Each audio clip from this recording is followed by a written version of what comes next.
kabayan, maayong hapon kabayan. Luluto po tayo ng gulay. Yung palambutin mo muna yan para masarap siya.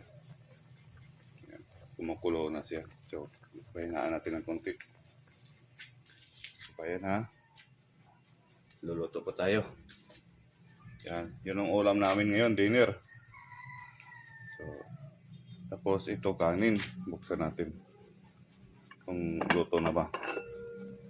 Ayan. Oh. Ayan, malapit na. So, malapit na. Biglang nawala yung sumingaw yung Ayan, malapit na siya. So, ito. Sigurado yan. Sarap yan, gulay. Mahilig sa gulay dyan. Ayan ha. Ganyan lang mga simpleng luto lang ha. Pero nakakatakam. So, hinaan natin to.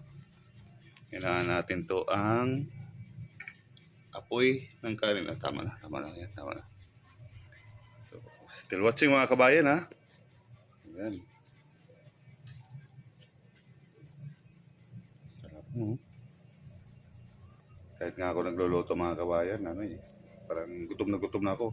So time check pala tayo ngayon is alas 4:30. So alas 4:30 niluto ko na kasi para around 6 o'clock, 5:30, pwede na. Pwede nang chumaw, pwede nang kumain. Yung mga gustong luto, mga simple lang ba, pero may dating. Pagmasdan nyo habang kumukulo, palakasan natin. Para medyo lumabot agad. Yan. Diba? Hinaan natin. Para lang naglaro, no? So, tingnan natin lang kanin. Tingnan ulit natin kanin, mga kabayan, ha? Yan. Pwede na. Yan yung kanin, no? Kanin pa lang ulam. Kanin pa lang ulam na. Lalo natin para. So hanggang dito na lang kabayan ha. Salamat sa panood nyo.